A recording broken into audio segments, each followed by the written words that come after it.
Hello everybody. Now अब हम कल मैंने आपको न्यूक्लियस से रिलेटेड पैरेलल डीके और सीरीज डीके से रिलेटेड थ्योरी बताई थी। अब आज पहले कुछ डाउट सॉल्व कर लेते हैं, फिर अगली थ्योरी करेंगे। मेरे पास जो डाउट्स आए हैं advance level problem for practice के, यह डाउट्स को मैं पहले सॉल्व कर देता हूं।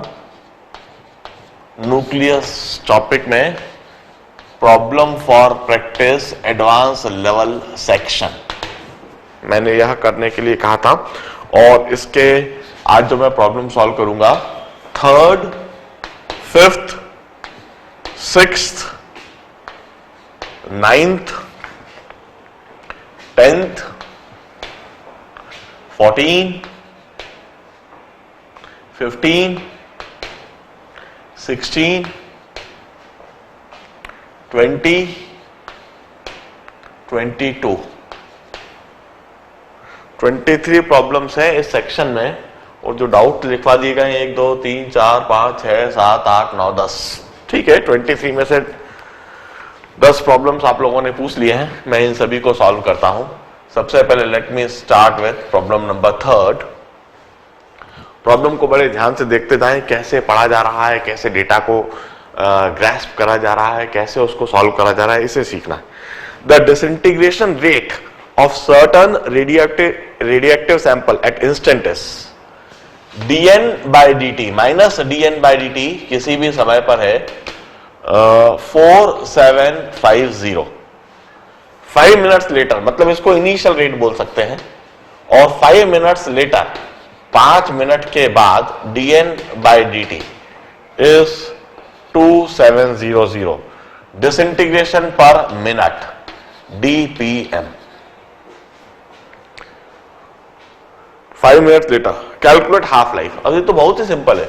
This is equal to lambda N naught and this is equal to lambda N.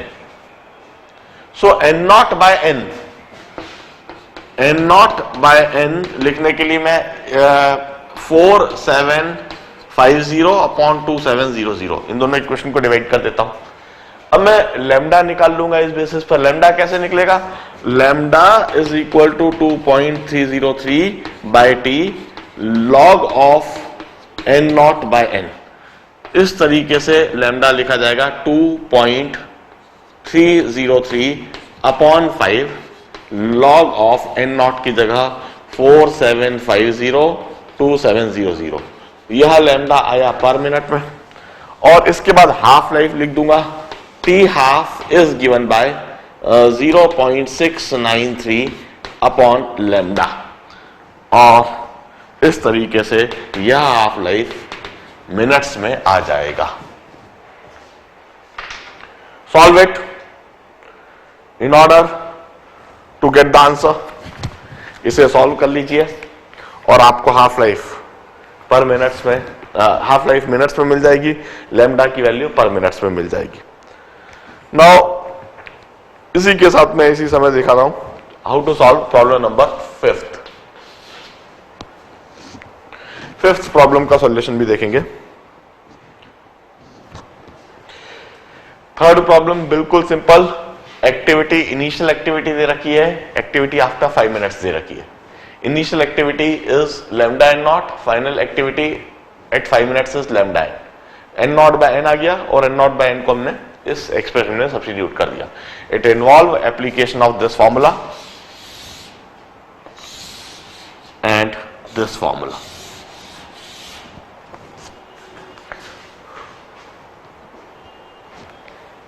अब 5th problem. In nature a decay chain starts with thorium 232, thorium 232 90 it starts and finally terminates at, यह lead है, in fact lead 208 82। a thorium ore was found to contain, thorium ore में जो हमें मिला है इसके साथ में it's found to contain 8 into 10 to the power minus 5 ml of helium at STP and 5 into 10 to the power minus 7 grams of thorium. Find the age of ore sample assuming the source of helium to be the decay of thorium only. Also assume complete retention of helium within the ore. Half life is given to us. Half life is 1.39 into 10 to the power 10 years. अब देखिए हम इस बात को समझे,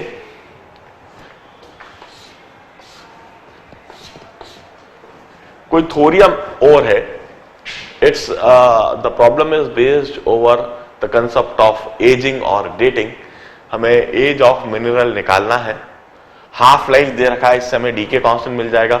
और उन्होंने कहा कि जो ओर है उस ओर में इतना थोरियम है और इतने थोरियम के साथ इतना हीलियम मिल रहा है. बहुत ही इंटरेस्टिंग सवाल हो गया ये. देखिए सबसे पहले थोरियम जब लेड में कन्वर्ट होएगा तो कितने अल्फा पार्टिकल मिलेंगे. जो अल्फा पार्टिकल है वही हीलियम में ट्रांसफॉर्म हो रहे हैं. अल्फा पार्टिकल इलेक्ट्रॉन को एब्जॉर्ब कर लेते हैं, जहां भी निकलेंगे वहां से एनवायरनमेंट से इलेक्ट्रॉन को एब्जॉर्ब कर लेंगे और हीलियम में कन्वर्ट हो जाएंगे. 232 minus 208, 232 minus 208 that is 24. 24 mass number में वेरिएशन है. The variation in mass number is 24. Each alpha particle is having mass of 4 AMU. It means there must be 6 alpha particle or 6 helium atom. अब हम जरा सोचें कि वहां पर thorium के कितने मोल्स हैं. 5 into 10 to the power minus 7 upon 232. इतने मोल्स तो थोरियम के हैं. जितना ये जो हीलियम हमें दिख रहा है सारा हीलियम थोरियम से ही आया है, और जितना भी हीलियम थोरियम से आया है वो वहां पर ट्रैप्ड है, कहीं बाहर नहीं गया है. इतने ml हीलियम जो आपको दिख रहे हैं, this is the ml of helium, this is equal to this much moles of helium. इतने मोल्स हीलियम के, इतने मोल्स थोरियम के, इतने मोल्स हीलियम के. अब मैं कहता हूं आज के समय जो थोरियम हमें दिख रहा है N is directly proportional to the moles of thorium. N is directly proportional to this. और इनिशियली वहां पर जब मिनरल एग्जिस्टेंस में आई होगी उस समय वहां पर कितना थोरियम रहा होगा. मैं कहता हूं जितना थोरियम आज है वो तो उस समय पर होगा ही. जो आज के समय हीलियम दिख रहा है वो भी उस समय थोरियम रहा होगा. मगर कितना थोरियम रहा होगा जरा सोचिए. आज के समय तो वहां पर इतना थोरियम है, 5 into 10 to the power minus 7 upon 232. आज के समय तो इतना थोरियम है ही. प्लस आज जो हीलियम के मोल्स दिख रहे हैं, देखिए 1 मोल थोरियम 6 मोल्स हीलियम के देगा. 1 mole of thorium would give you 6 moles of helium. So this much moles of helium, 8 into 10 to the power minus 5 moles of helium जो दिख रहा है यह हमें डिवाइडेड बाय 6 इतने मोल्स थोरियम से मिला होगा. हमने moles of helium divide by 6 कर दिया. Moles of helium divide by 6 इतना थोरियम रहा होगा. इतने थोरियम से हमें इतने मोल्स हीलियम के मिले होंगे. तो इनिशियली इतने मोल्स थोरियम के रहे होंगे, आज के समय इतने मोल्स हैं. N0 by N मैं लिख देता हूं, जो मैं फॉर्मूला लगाऊंगा. N0 by N is 5 into 10 to the power minus 7 upon 232 plus 8 into 10 to the power minus 5 divided by 6 into 224 0.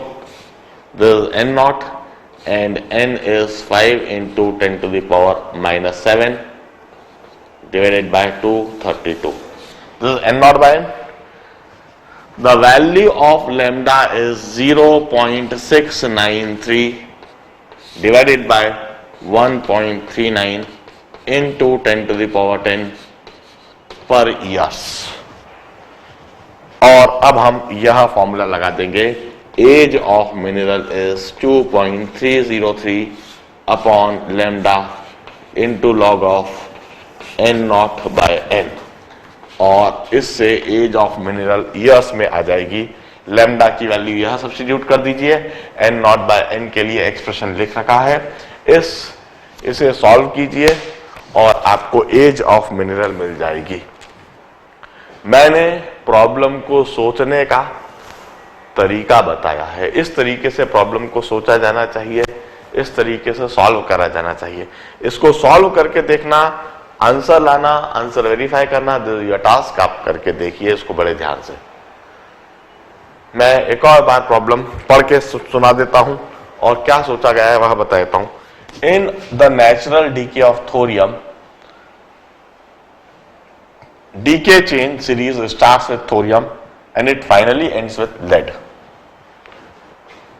ये जब हमने देखा तो इसी जगह पर हम रिएक्शन को सोच सकते हैं. थोरियम से लेड बनेगा, साथ में कुछ बीटा पार्टिकल भी मिलेंगे, कुछ इलेक्ट्रॉन भी मिलेंगे, मगर उनसे हमें कोई खास मतलब नहीं है. Thorium ore sample is found to contain this much grams of thorium and this much grams of helium, this much ml of helium. Now we need to determine the age of ore. इस basis पर हमें age of ore determine करना था. Means the problem is based on dating of mineral or aging of mineral. यह assume करा, assuming the source of helium to be thorium only. ये जितना भी helium है सारा thorium से आया है. And also assume that there is complete retention of helium emitted by thorium. जितना भी thorium helium emit कर रहा है वो सारा वहीं retained है, कहीं बाहर नहीं जा रहा है. हाफ लाइफ दे रखी है. This grams of thorium इसको कन्वर्ट कर दिया मोल्स में. This ml of helium इसको कन्वर्ट कर दिया मोल्स में. ग्राम्स ऑफ थोरियम को मोल्स में कन्वर्ट करने के लिए उसके एटॉमिक वेट से डिवाइड कर दिया, और ml of helium, helium is an ideal gas, STP पर इसके मोल्स डिटरमाइन करने के लिए 22,400 से डिवाइड कर दिया. This is the moles of helium. अब हमने कहा आज के समय इतने मोल्स हीलियम के. इनिशियली कितने मोल्स हीलियम के रहे होंगे? आज जो है वह तो रहे होंगे, प्लस जो आज कन्वर्ट हो गए, जो हीलियम में कन्वर्ट हो गए, वो भी पहले थोरियम रहे होंगे. हीलियम के इतने मोल्स. अब इधर हमने लेड से कोई मतलब नहीं रखा, हमने जो हीलियम है उससे कंक्लूड कर लिया कि इतने मोल्स हीलियम के हमें मिले हैं, तो इतने मोल्स हीलियम के कितने मोल थोरियम से मिले होंगे, हमने डिवाइड बाय 6 कर दिया. इतने मोल्स थोरियम से मिले होंगे, मतलब इतने थोरियम पहले कभी रहे होंगे जो लेड में कन्वर्ट हो चुके हैं, और लेड के साथ साथ वो इतना हीलियम दे चुके हैं. इस तरह से हमने n not of thorium conclude कर दिया. n नॉट बाय n का रेशियो निकाल दिया. लैम्डा के लिए ln 2 अपॉन t हाफ कर दिया. इस तरह से लैम्डा आ गया. इस एक्सप्रेशन में सब्स्टिट्यूट कर दीजिए, एज ऑफ मिनरल निकल जाएगा. बड़े ध्यान से सॉल्व करके देखिए. अब हम 6th और 9th प्रॉब्लम सॉल्व करेंगे. Please note it down. Now let's start discussing this 6th problem. 6th problem में सॉल्व करता हूं. There is a stream of neutron with kinetic energy. Neutron having kinetic energy of 0.0327 electron volt.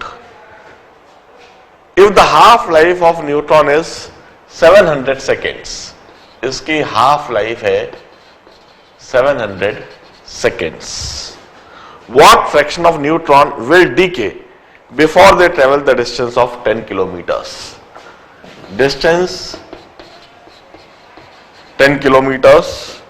Mass of neutron is given to us. Mass of neutron is 1.675 into 10 to the power minus 27 kilograms. what fraction of neutron would decay. Now this is an interesting problem. इसमें कई सारी और बातें भी समझनी है कि आखिर न्यूट्रॉन डीके कैसे होता है. देखिए, न्यूट्रॉन इस तरह से डीके हो जाता है, कहीं पर भी फ्री न्यूट्रॉन होता है तो वह प्रोटॉन में और बीटा पार्टिकल में, इलेक्ट्रॉन में टूट जाता है. एक प्रोटॉन और एक इलेक्ट्रॉन में ब्रेक हो जाएगा और यह अल्टीमेटली हाइड्रोजन एटम में कन्वर्ट हो जाता है. न्यूट्रॉन जो है वह अल्टीमेटली हाइड्रोजन एटम में कन्वर्ट होता है. यह एकदम से टूटता है, एक प्रोटॉन और एक इलेक्ट्रॉन अलग हो जाता है और इलेक्ट्रॉन प्रोटॉन के चारों तरफ घूमने लग जाता है और यह हाइड्रोजन एटम में कन्वर्ट हो जाता है. This is the decay process of neutron. अब काइनेटिक एनर्जी ऑफ इलेक्ट्रॉन दे रखा है और this kinetic energy of electron, जो कि हम लिख देंगे हाफ mv². इस काइनेटिक एनर्जी को जूल्स में कन्वर्ट करेंगे, मास को हम किलोग्राम्स में लिखेंगे और वेलोसिटी निकाल लेंगे इस तरीके से. 0.0327 into 1.6 into 10 to the power minus 19, this much joules is equal to half. Mass of neutron is 1.675 into 10 to the power minus 27 into v². इधर से हम इस न्यूट्रॉन की वेलोसिटी डिटरमाइन कर लेंगे. Kinetic energy equal to half mv². Kinetic energy जो electron volt में दे रखी है उसको पहले जूल्स में कन्वर्ट कर दिया. ध्यान रहे 1 electron volt is equal to E joules.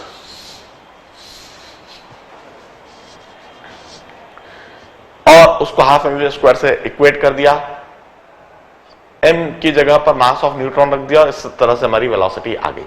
अब हमसे यह पूछा गया है कि जब वह 10 किलोमीटर डिस्टेंस ट्रैवल करेगा तो इतने समय में कितने न्यूट्रॉन, कितने फ्रैक्शन न्यूट्रॉन के डीके हो जाएंगे. तो मैं कहता हूं velocity is equal to distance upon time. इधर से टाइम निकल जाएगा, time equal to distance upon velocity. हम इस एक्सप्रेशन का इस्तेमाल कर लेंगे और टाइम निकाल सकते हैं. We can determine time. यह वेलोसिटी निकालने के बाद डिस्टेंस के लिए 10 into 10 to the power 3 meters upon velocity. इससे you will get time in seconds. Seconds में हमें टाइम मिल जाएगा. अब यह टाइम डिटरमाइन करने के बाद अब उन्हें कहा है कि कितना फ्रैक्शन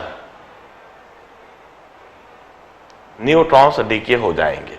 सबसे पहले हमें यह भी देख लेना चाहिए कि जो टाइम आ रहा है क्या यह 700 के मल्टीपल्स में आ रहा है. यदि 700 के मल्टीपल्स में आ रहा है तो बड़ी अच्छी बात है, तो हाफ लाइफ के टर्म्स में लिखा जा सकता है.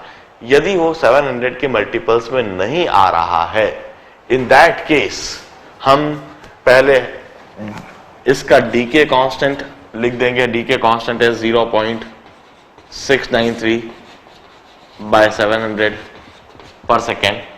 और फिर हम फ्रैक्शन को इस एक्सप्रेशन से डिटरमाइन कर लेंगे 2.303 by lambda log of n0 by n. इस एक्सप्रेशन से हम finally n0 by n determine कर सकते हैं. n0 is initial number and n is the final number. इधर से हम n अपॉन n0 निकाल सकते हैं. यदि यह टाइम 700 के मल्टीपल्स में आता है तो हम 2 के पावर में लिख सकते हैं. 1/2 to the power of number of half life. If this t is solve करके एक बार देखिए और वेरीफाई कीजिए. प्रॉब्लम में जो खास पॉइंट है, काइनेटिक एनर्जी जो इलेक्ट्रॉन वोल्ट में है उसको जूल्स में कैसे कन्वर्ट करें, उसको हाफ mv² से इक्वेट करके वेलोसिटी निकालना. फिर जो डिस्टेंस दे रखा है, इतने डिस्टेंस ट्रेवल करने के दौरान कितना समय लगेगा, उसके लिए velocity equal to distance upon time, time equal to distance upon velocity. यह लगा के टाइम निकाल लेना. जो हाफ लाइफ दे रखा है उससे डीके कांस्टेंट निकाल देना और फिर इस एक्सप्रेशन को अप्लाई करके फ्रैक्शन डिटरमाइन कर देना. This are the key points while solving the problem.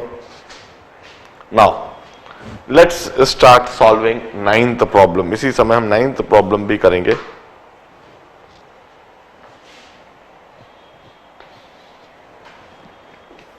In a neutron-induced binary fission of uranium-235, uranium-235-92, इसका एग्जैक्ट वेट 235.044. न्यूट्रॉन इंड्यूस्ड मतलब न्यूट्रॉन हिट करा जा रहा है. Two stable end product usually formed are. एक तो मोलिब्डेनम बन रहा है 4298 जिसका एग्जैक्ट वेट है 97.905 एंड जिनॉन 54 136 जिसका एग्जैक्ट वेट है 135.917. Assuming that this isotope have come from the original fission process, what elementary particles are released? Elementary particles इधर से हम conclude कर सकते हैं. सबसे पहले elementary particle conclude करने के लिए हम atomic number में difference देखें. 42 plus 54. 42 plus 54. This is 96 और इधर है 92. इसका मतलब एटॉमिक नंबर 4 यूनिट से इंक्रीज हो रहा है. एटॉमिक नंबर 4 यूनिट से तभी इंक्रीज होएगा जब वहां पर 4 बीटा पार्टिकल एमिट होंगे. 4 बीटा पार्टिकल का एमिट होना कंपलसरी है. या पहले हम 4 बीटा पार्टिकल बोलने से पहले जरा मास नंबर भी देख लेते हैं.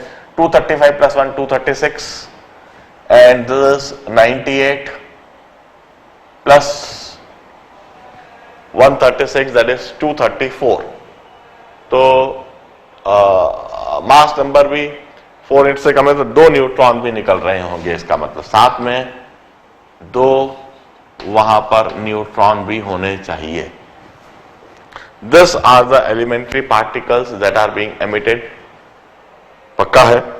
इधर अल्फा पार्टिकल एमिट नहीं होगा. अल्फा पार्टिकल तो हो ही नहीं सकता क्योंकि अल्फा पार्टिकल के लिए मास नंबर में 4 यूनिट्स के मल्टीपल में वेरिएशन होना चाहिए. जबकि इधर 235 plus 1 236 and this 234. तो मास नंबर में 2 यूनिट का डिफरेंस दिख रहा है. 2 यूनिट का मास नंबर जो डिफरेंस है और 2 AMU का पार्टिकल इधर रिलीज हो रहा है. अब 2 AMU के जो पार्टिकल हो सकते हैं एक तो ड्यूटेरियम या प्रोटॉन या न्यूट्रॉन. ड्यूटेरियम करते हैं तो इधर जो है एटॉमिक नंबर भी कम होता हुआ दिख रहा है, बढ़ता हुआ दिख रहा है. एटॉमिक नंबर यदि इधर बढ़ रहा है मतलब ड्यूटेरियम हो ही नहीं सकता. वहां पर प्रोटॉन भी नहीं हो सकता क्योंकि इधर 92 है और इधर 96 है. तो इधर एटॉमिक नंबर बढ़ रहा है. एटॉमिक नंबर बढ़ रहा है इसका मतलब वहां पर बीटा पार्टिकल्स एमिट हो रहे होंगे. तो इसके साथ में पक्का है वहां पर 2 न्यूट्रॉन ही एमिट होना चाहिए और साथ में 4 beta particle. This are the elementary particle release. अब इसके बाद में उन्होंने पूछा है what is the mass defect. या तो पहला पार्ट हो गया. मास डिफेक्ट डिटरमाइन करने के लिए मैं कहता हूं mass defect is mass of uranium plus mass of neutron 1.0079. This is the mass of reactant minus 97 plus 905 plus 135 plus 917 plus 2 into 1.0079 plus 4 into 0.0004 0.55. This is the mass defect in AMU. This mass defect is calculated in AMU. इस तरीके से mass defect calculate हो जाएगा. Equivalent energy release. अब equivalent energy release के लिए this mass defect in AMU it's multiplied by 931.6 mega electron volt per AMU. This would give me energy release in MEV. इस तरीके से मुझको एनर्जी रिलीज MEV में मिल जाएगी. You need to solve it and verify the answer. देखिए, uranium is getting fragmented, इसका fission हो रहा है and it's न्यूट्रॉन इंड्यूस्ड. इसमें एक न्यूट्रॉन आके टकरा रहा है. तो neutron induced fission of uranium हमने इस तरह से लिखा. प्रोडक्ट में मोलिब्डेनम और ज़ीनॉन रखा. साथ में हमने यह कंक्लूड करा कि 4 बीटा पार्टिकल और 2 न्यूट्रॉन आएंगे. इसका मास डिफेक्ट कैसे निकाला गया है और एनर्जी रिलीज कैसे निकाली गई है. बड़े ध्यान से इस प्रॉब्लम को, इसके सॉल्यूशन को देखिए और इसके बाद अब हम 10th प्रॉब्लम सॉल्व करेंगे.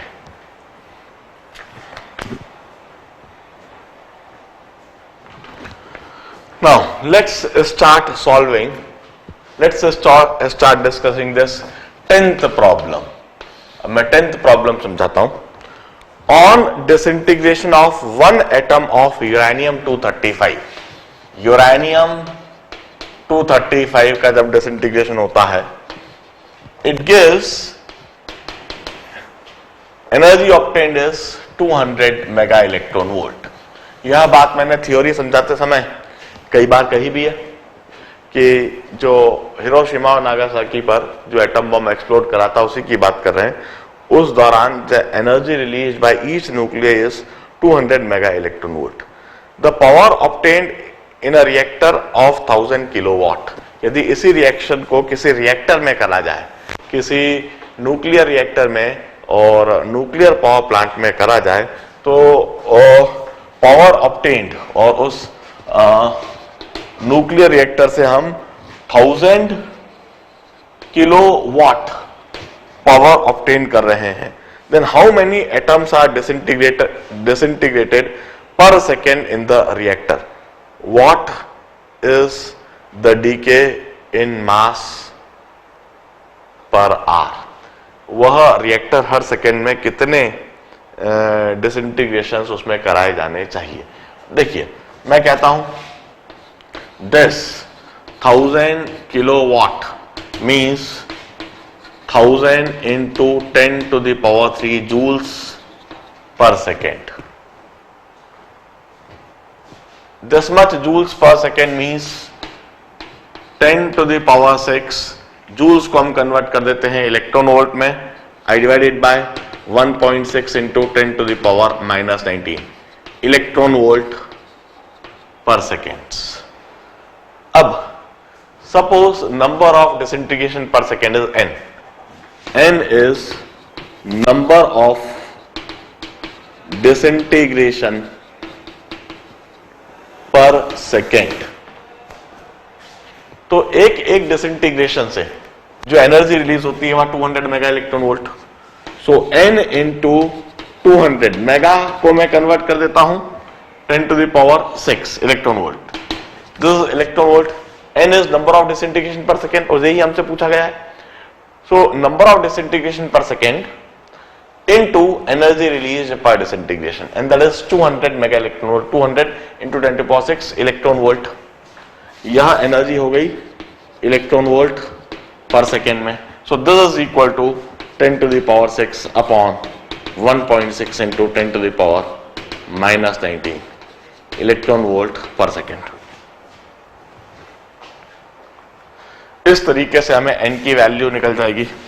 n is number of disintegration per second जो हमसे पूछा गया है. How many atoms are disintegrated per second in the reactor. अब what is the mass per hour. अब मास पर आर जो पूछा है वो भी हम इजीली निकाल सकते हैं. मास पर आर को ये देखिए, number of disintegration per second है into 60. This is number of disintegration per minute, इतने डिसइंटीग्रेशन पर मिनट है, मतलब इतने एटम्स पर मिनट वहां पर कंज्यूम हो रहा है। इतने एटम्स पर मिनट यदि वहां पर कंज्यूम हो रहा है मतलब कितने moles divided by Avogadro's number 6.023 into 10^23, इतने मोल्स यूरेनियम पर सेकेंड वहां पर यूज हो रहा है। इतने मोल्स यूरेनियम मतलब कितने grams uranium per minute into 235, this is grams per second, और this is delta M by delta T. This much grams of uranium per second is consumed in the reactor. उस reactor में इतने grams uranium per second consume हो रहा है। The problem is over the nuclear reactors. देखिए मैंने बार बार इस बात को समझाया है कि इस चैप्टर या जो चैप्टर हम पढ़ रहे हैं इसका मैक्सिमम जो एप्लीकेशन है वो आज के समय न्यूक्लियर रिएक्टर्स में होता है। ऑलमोस्ट हर कंट्री इस पर्टिकुलर टेक्नोलॉजी पर काम कर रही है। न्यूक्लियर फिजन को कराना, न्यूक्लियर फिजन के दौरान ढेर सारी एनर्जी को रिलीज करवाना, एक तरीके से छोटे छोटे एटम बम न्यूक्लियर रिएक्टर्स में एक्सप्लोड करवाए जाते हैं और उस एक्सप्लोजन से, उस फिजन से, ये यूरेनियम के एक एटम के फिजन से इतनी एनर्जी रिलीज होती है और इस रिलीज एनर्जी को हम इलेक्ट्रिकल एनर्जी में कन्वर्ट करते हैं और उसी इलेक्ट्रिकल एनर्जी का हम फिर इस्तेमाल करते हैं। और उसी पर बनाया गया यह प्रॉब्लम है कि किसी रिएक्टर में यदि हमें इतना एनर्जी पर सेकेंड चाहिए, इतना पावर चाहिए, किसी रिएक्टर से हम चाहते हैं 1000 किलोवाट पावर निकले, मतलब 10⁶ जूल्स पर सेकेंड उस रिएक्टर से रिलीज हो, वो रिएक्टर आउटपुट, जो पावर आउटपुट हो उस रिएक्टर का, वो 10⁶ जूल्स पर सेकेंड हो।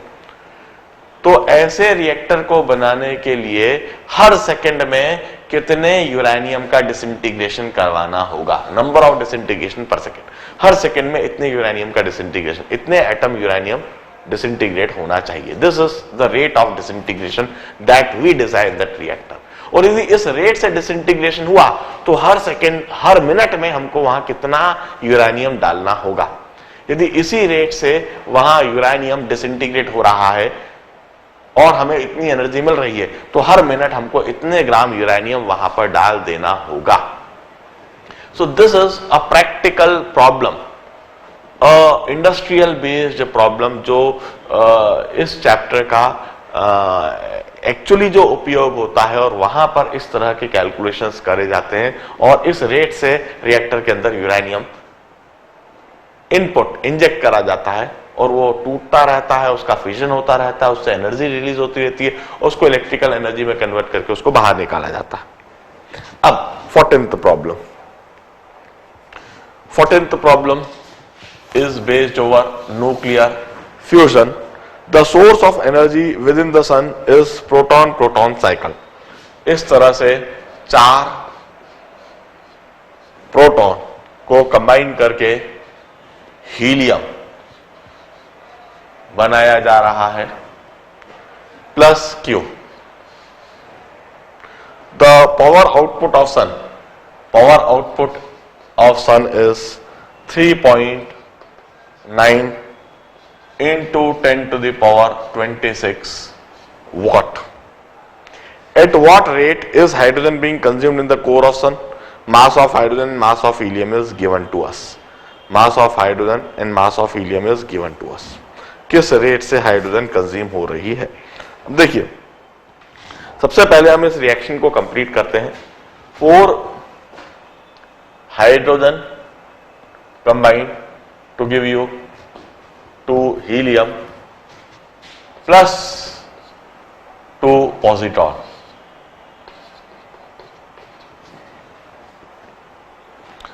अब हम कहते हैं मास डिफेक्ट डिटरमाइन कर लिया जाए इस रिएक्शन में। इस रिएक्शन में मास डिफेक्ट हुआ 4 इंटू मास ऑफ प्रोटॉन ने दे रखा है 1.007825. This is mass of 4 proton minus mass of product, that is 1 into mass of helium उन्होंने दे रखा है 4.00263 plus 2 into mass of 2 positron is 0.00055।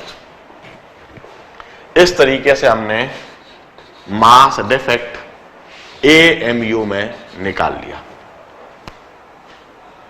यह मास डिफेक्ट AMU में आ गया। अब हम इस एक फ्यूजन प्रोसेस के दौरान एनर्जी रिलीज निकाल लेंगे। This mass defect in AMU into 931.6, this much MeV. Now this much energy is released by 4 moles of hydrogen. 4 moles hydrogen के इतनी एनर्जी देते हैं। अब पावर आउटपुट जो हमें दे रखा है, पावर आउटपुट से अब हम रिलेट करेंगे। सबसे पहले यह जो एनर्जी MEV में है, इसको हम इजिली कन्वर्ट कर सकते हैं जूल्स में। इसको जूल्स में इस तरह से कन्वर्ट कर देते हैं, delta M into 931.6 into 10 to the power 6 into 1.6 into 10 to the power -19 joules. Mega के लिए 10 to the power 6 लगा दिया और इलेक्ट्रॉन वोल्ट के लिए 1.6 इंटू 10 to the power -19, इतने जूल्स हो गया। अब हम कहते हैं मोल्स ऑफ हाइड्रोजन वह निकाले जा सकते हैं। सपोज हम इधर एजम्पशन कर लेते हैं, हमसे पूछा गया at what rate hydrogen is being consumed. मैं रेट मान लेता हूं R grams per second, let us से, और rate is M grams per second. मैं इस रेट से मान लेता हूं, तो M ग्राम्स पर सेकेंड का मतलब हुआ M/1 मोल्स पर सेकेंड। अब 4 मोल के द्वारा इतनी एनर्जी रिलीज होती है, तो I divided by 4। 4 moles hydrogen के इतनी एनर्जी देते हैं, so M/4 into this delta E। ये जो जूल्स में आया है, delta E in joules per second, this is in joules. ये जो डेल्टा E की वैल्यू है, हमने जूल्स में जो आई है वह सब्स्टिट्यूट कर दी। This must be equal to 3.9 into 10 to the power 26 joules per second. This power output के बराबर हो जाना चाहिए। इसको हमने एज्यूम कर लिया rate of hydrogen consumed is M grams per second, और इसी M की वैल्यू हमें निकालनी है। M grams per second rate of hydrogen है जो कंज्यूम हो रही है, तो M को हाइड्रोजन के एटॉमिक वेट से डिवाइड कर दिया M/1, this much moles per second. इतने moles per second hydrogen consume हो रहा है। अब 4 मोल हाइड्रोजन मिलकर इतनी एनर्जी रिलीज करते हैं, so each mole of hydrogen would release delta E/4। Each mole of hydrogen would release delta E/4, तो डेल्टा E/4 से मल्टीप्लाई कर दिया, डेल्टा E/4 से मल्टीप्लाई कर दिया, this much energy would be release पर सेकेंड, और इतनी एनर्जी रिलीज पर सेकेंड है, मतलब यह पावर हो गया, और इसको पावर से इक्वेट कर दिया। Now we can solve for M। इसमें डेल्टा E की वैल्यू सब्स्टिट्यूट कर दो और M के लिए सॉल्व कर दो। M grams per second, this is the rate of hydrogen consumed. Now this is the problem, a practical problem जो हमने सॉल्व करा कि